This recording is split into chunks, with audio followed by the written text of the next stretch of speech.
तो किसानों से पीएम मोदी संवाद कर रहे हैं, उनका संबोधन सुन लेते हैं। ये बना हुआ है।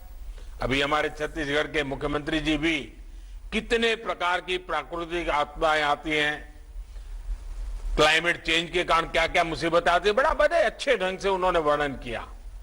अब आप जानते हैं, ओलावृष्टि और मौसम की मार से किसानों को सुरक्षा देने के लिए हमने कई चीजों में परिवर्तन किए। पहले के सारे नियमों में बदलाव लाए ताकि किसान को सर्वाधिक लाभ हो, इस नुकसान के समय उसको दिक्कत न आए, ये सारे परिवर्तन किए। पीएम फसल बीमा योजना, इससे भी किसानों को बहुत लाभ हो और सुरक्षा मिले, इसकी चिंता की। इस परिवर्तन के बाद किसानों को करीब करीब ये जो प्रधानमंत्री फसल बीमा योजना में जो परिवर्तन लाए, उसके कारण किसानों को करीब करीब 1 लाख करोड़ रुपए की क्लेम राशि का भुगतान किया गया है। ये 1 लाख करोड़ रुपया इस संकट की घड़ी में किसान के जेब में गया है। साथियों, एमएसपी में बढ़ोतरी के साथ साथ हमने खरीद प्रक्रिया में भी सुधार किया ताकि अधिक से अधिक किसानों को इसका लाभ मिल सके। रबी सीजन में 430 लाख मैट्रिक टन से ज्यादा गेहूं खरीदा गया। इसके लिए किसानों को 85,000 करोड़ से अधिक का भुगतान किया गया है।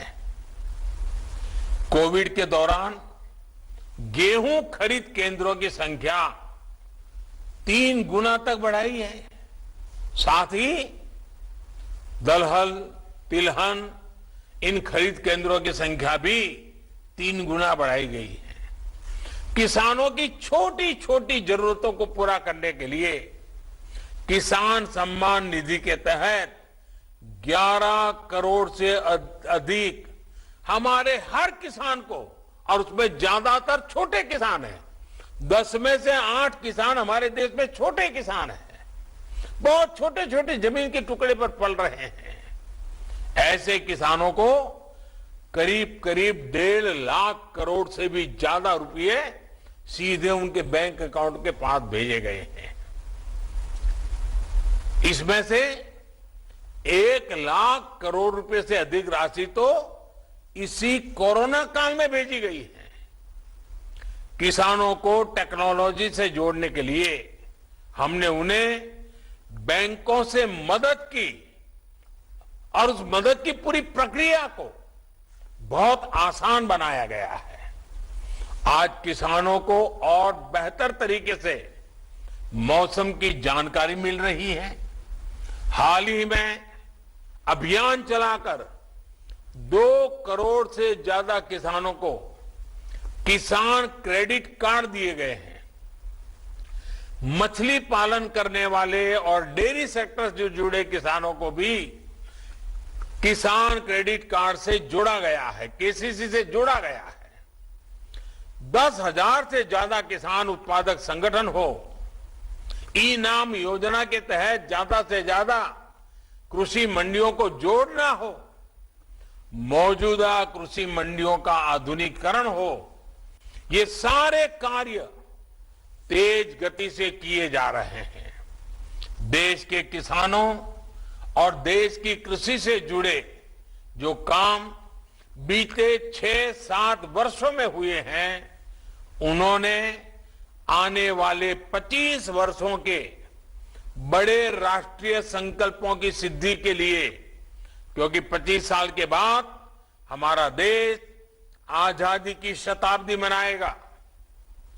आज हम आजादी का अमृत महोत्सव मना रहे हैं, 25 साल के बाद आजादी की शताब्दी मनाएंगे। और इसके लिए इन 25 वर्षों के बड़े राष्ट्रीय संकल्पों की सिद्धि के लिए एक बड़ा मजबूत आधार बना दिया है। बीज से लेकर बाजार तक हुए ये कार्य एक बड़ी आर्थिक ताकत के रूप में भारत की प्रगति की गति को सुनिश्चित करने वाले हैं। साथियों, हम सब जानते हैं कि एग्रीकल्चर एक प्रकार से राज्य का विषय है और इसके विषय में अनेक बार लिखा भी जाता है कि भाई ये तो राज्य का विषय है, भारत सरकार को उसको कुछ नहीं करना चाहिए, ऐसा भी कहा जाता है क्योंकि स्टेट सब्जेक्ट है। और मैं जानता हूं क्योंकि मुझे भी कई वर्षों तक गुजरात में मुख्यमंत्री के रूप में काम करने का अवसर मिला था। गुजरात का मुख्यमंत्री रहते हुए, क्योंकि राज्य की विशेष जिम्मेवारी है ये मैं जानता था और इस जिम्मेवारी को मुझे निभाना चाहिए, ये मुख्यमंत्री के नाते मैं पूरी कोशिश करता था। गुजरात का मुख्यमंत्री रहते हुए मैंने कृषि व्यवस्था को, कृषि नीतियां और उनके खेती पर प्रभावों को बहुत निकट से अनुभव किया। और अभी हमारे नरेंद्र सिंह जी तोमर मेरे गुजरात के कार्यकाल में क्या मैं काम कर रहा था उसका भी बड़ा वर्णन कर रहे थे। एक समय था जब गुजरात में खेती कुछ फसलों तक ही सीमित थी। गुजरात के एक बड़े हिस्से में पानी के अभाव से किसान खेती छोड़ चुके थे। उस समय एक ही मंत्र को लेकर के हम चले, किसानों को साथ लेकर के चले और मंत्र था स्थिति बदलनी चाहिए, हम मिलकर स्थितियां जरूर बदलेंगे। इसके लिए उस दौर में ही हमने साइंस और आधुनिक टेक्नोलॉजी का व्यापक उपयोग शुरू कर दिया था। आज देश के एग्रीकल्चर और हॉर्टिकल्चर में गुजरात की एक बड़ी हिस्सेदारी है। अब आज गुजरात में 12 महीने खेती होती है। कच्छ जैसे क्षेत्र में भी आज वो फल सब्जियां पैदा होती हैं जिनके बारे में कभी सोच नहीं सकते थे।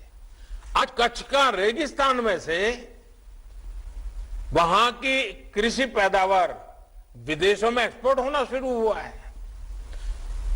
भाइयों बहनों, सिर्फ पैदावार पर ही फोकस नहीं किया गया बल्कि पूरे गुजरात में कोल्ड चेन का एक बहुत बड़ा नेटवर्क तैयार किया गया। ऐसे अनेक प्रयासों से खेती का दायरा तो बढ़ा ही, साथ ही खेती से जुड़े उद्योग और रोजगार भी बड़ी मात्रा में तैयार हुए हैं। और क्योंकि एक मुख्यमंत्री के नाते राज्य सरकार की सारी जिम्मेवारी होती है, तो मुझे वो समय इन सारे कामों करने का अच्छा सा अवसर भी मिला और मैंने पूरी मेहनत भी की।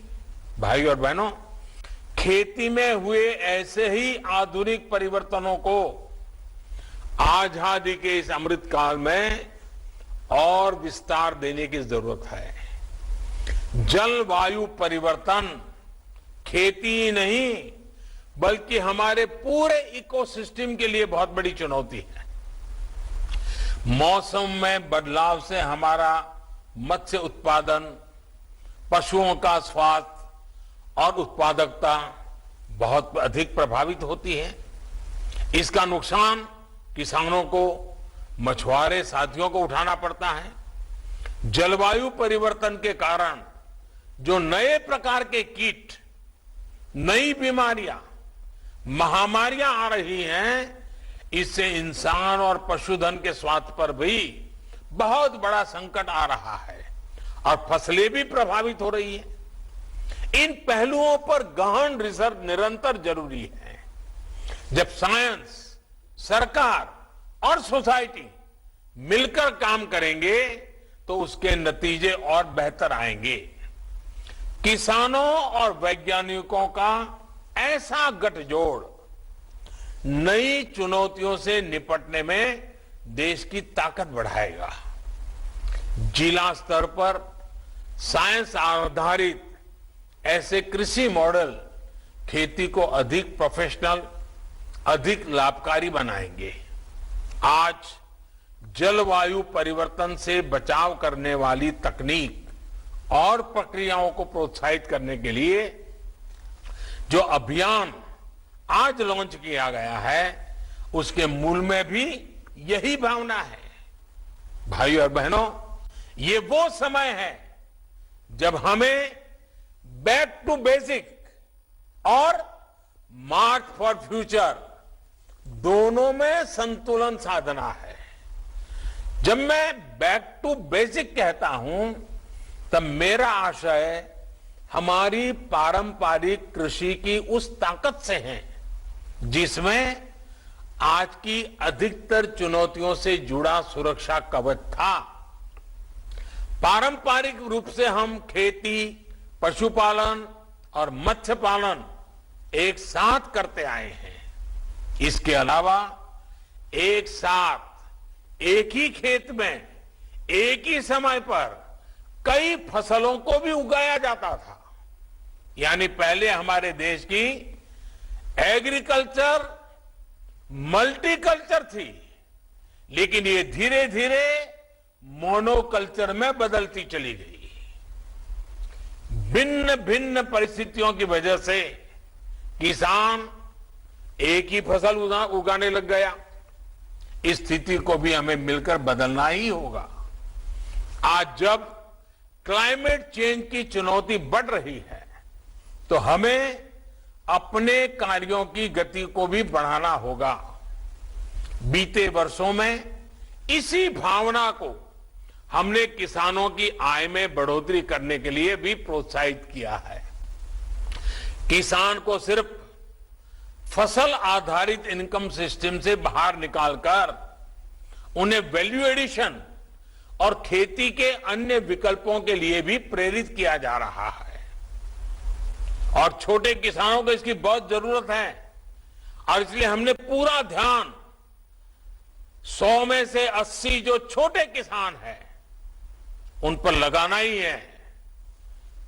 और हमारे किसानों के लिए इसमें पशुपालन और मत्स्य पालन के साथ साथ मधुमक्खी पालन, खेत में सौर ऊर्जा उत्पादन, कचरे से कंचन यानी इथेनॉल, बायोफ्यूल, ऐसे विकल्प भी किसानों को दिए जा रहे हैं। मुझे खुशी है कि छत्तीसगढ़ समेत देश के किसान इन्हीं तेजी से इन सारी नई नई बातों को अपना रहे हैं। खेती के साथ साथ 2-4 और चीजों का विस्तार कर रहे हैं।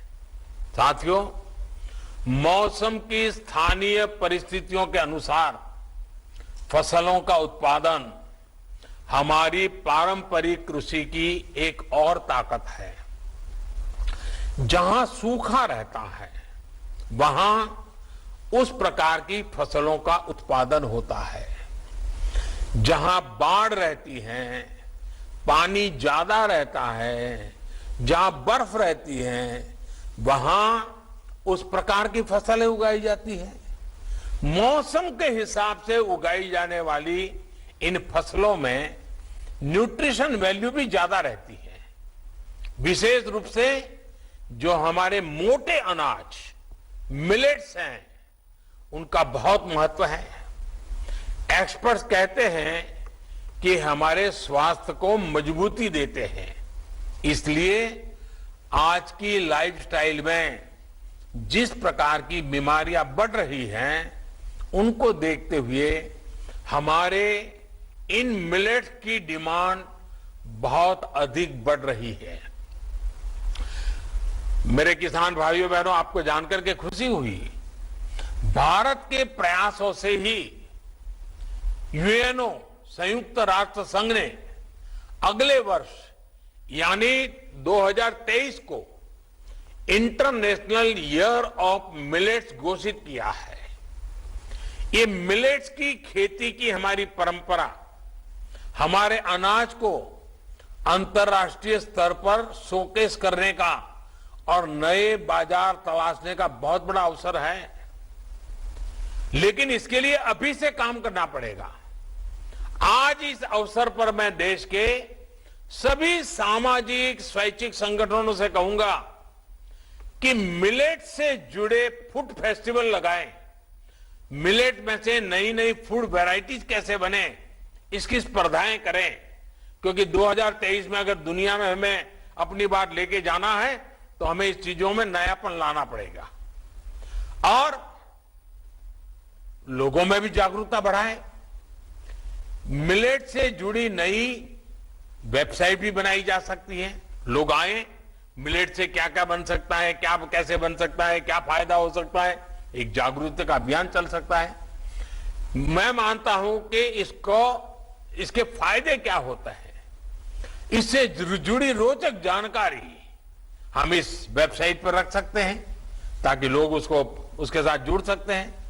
मैं तो सभी राज्यों से भी आग्रह करूंगा कि आपका राज्य का एग्रीकल्चर डिपार्टमेंट, आपकी एग्रीकल्चर यूनिवर्सिटीज, आपके साइंटिस्ट और प्रोग्रेसिव किसान, इनमें से कोई टास्क फोर्स बनाइए और 2023 में जब विश्व मिलेट ईयर मनाता होगा तब भारत को उसे कैसे योगदान करे, भारत कैसे लीड करे, भारत के किसान उसमें कैसे फायदा उठाएं, अभी से उसकी तैयारी करनी चाहिए। साथियों, साइंस और रिसर्च के समाधानों से अब मिलेट्स और अन्य अनाजों को और विकसित करना बहुत जरूरी है। मकसद ये कि देश के अलग अलग हिस्सों में अलग अलग जरूरतों के हिसाब से उन्हें उगाया जा सके। आज जिन क्रॉप्स की वैरायटी लॉन्च हुई है उनमें इन प्रयासों की झलक भी हमें दिख रही है। मुझे ये भी बताया गया है कि इस समय देश में 150 से अधिक क्लस्टर्स में वहां की परिस्थितियों के मुताबिक कृषि तकनीकों पर प्रयोग चल रहे हैं। साथियों, खेती की जो हमारी पुरातन परंपराएं हैं उसके साथ साथ मार्च टू फ्यूचर, पहले मैंने कहा बैक टू बेसिक, और फिर इसके साथ जोड़ना है मार्च टू फ्यूचर भी उतना ही आवश्यक है। फ्यूचर की जब हम बात करते हैं तो उसके मूल में आधुनिक टेक्नोलॉजी है, खेती के नए औजार है, आधुनिक कृषि मशीनों और उपकरणों को बढ़ावा देने का प्रयासों का परिणाम आज दिख रहा है। आने वाला समय स्मार्ट मशीनों का है, स्मार्ट उपकरणों का है।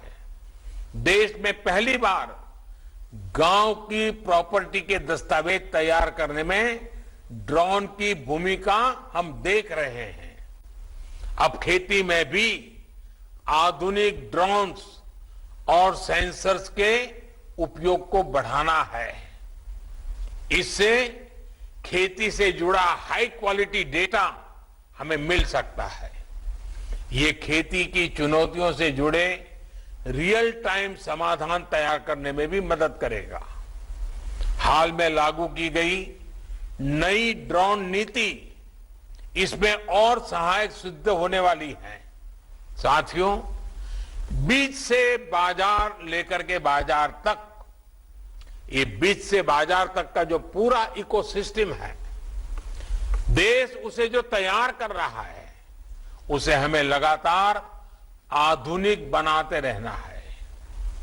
इसमें आर्टिफिशियल इंटेलिजेंस, डेटा एनालिटिक्स और ब्लॉकचेन टेक्नोलॉजी डिमांड और सप्लाई, इससे जुड़ी चुनौतियों को दूर करने में बहुत मदद कर सकती है। हमें ऐसे इनोवेशंस, ऐसे स्टार्टअप्स को प्रमोट करना है जो इन तकनीकों को गांव-गांव तक पहुंचा सके। देश का हर किसान, विशेष रूप से छोटा किसान, इन नए उपकरणों, नई टेक्नोलॉजी का उपयोग करेगा तो कृषि सेक्टर में बड़े परिवर्तन आएंगे। किसानों को कम दाम में आधुनिक टेक्नोलॉजी उपलब्ध कराने वाले स्टार्टअप्स के लिए भी ये बेहतरीन अवसर है। मैं देश के युवाओं से इस अवसर का लाभ उठाने का आग्रह करूंगा।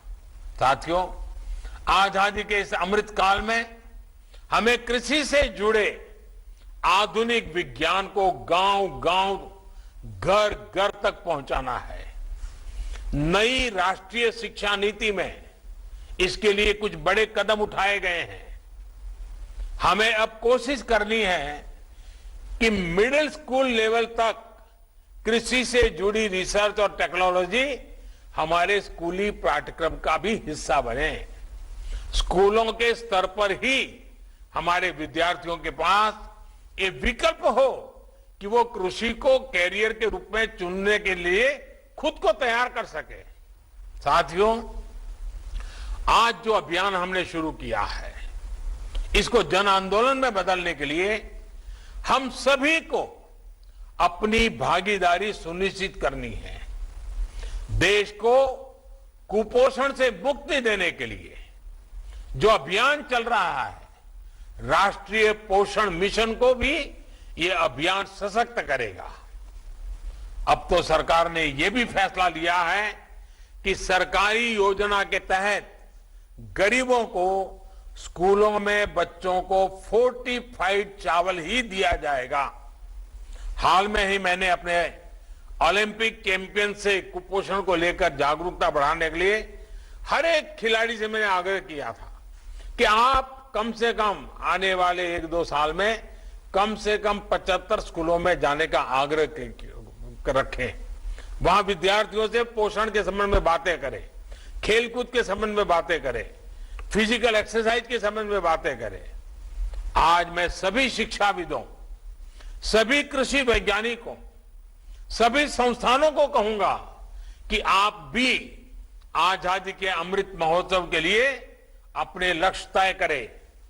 75 दिन का अभियान उठा लें, कोई 75 गांवों को गोद लेकर के परिवर्तन का अभियान उठा ले, 75 स्कूलों को जागरूक करके हर एक स्कूल को कोई काम में लगा दे। ऐसा एक अभियान अगर देश के हर जिले में अपने स्तर पर भी और संस्थानों के स्तर पर भी चलाया जा सकता है। इसमें नई फसलों, फोर्टिफाइड बीजों, जलवायु परिवर्तन से बचाव को लेकर किसानों को जानकारी दी जा सकती है। मुझे विश्वास है कि हम सबका प्रयास, ये सबका प्रयास बहुत महत्वपूर्ण है। हम सबका प्रयास मौसम के बदलाव से देश की खेती को बचाएगा, किसान की समृद्धि और देश के स्वास्थ्य की सुरक्षा भी सुनिश्चित करेगा। एक बार फिर सभी किसान साथियों को नई क्रॉप वैरायटी और नए राष्ट्रीय रिसर्च संस्थान के लिए मेरी तरफ से बहुत बहुत बधाई। फिर से एक बार जिन यूनिवर्सिटियों ने आज पुरस्कार प्राप्त किया है, उन यूनिवर्सिटीज के सभी विद्यार्थियों को, वहां की फैकल्टीज को, वहां के वाइस चांसलर को, उन सबको भी मेरी तरफ से बहुत बहुत बधाई। वैज्ञानिक साथियों को अनेक अनेक शुभकामनाएं, ताकि वैज्ञानिक व्यवस्था ही, वैज्ञानिक मन ही, वैज्ञानिक तरीका ही चुनौतियों से मुक्ति पाने के उत्तम रास्ते दे सकता है। उन सबको मेरी तरफ से बहुत बहुत शुभकामनाएं, बहुत बहुत धन्यवाद।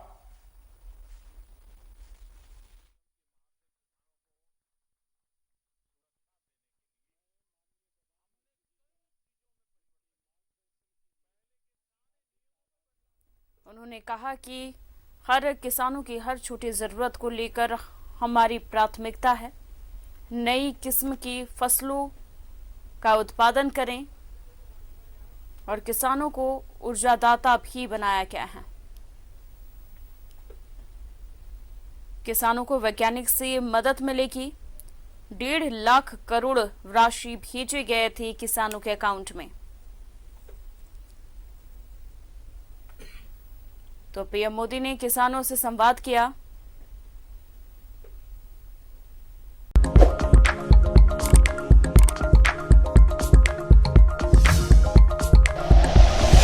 Like and share videos, subscribe करें हमारा चैनल और प्रेस करें बेल आइकॉन। न्यूज़ 11 भारत, सच है तो दिखेगा।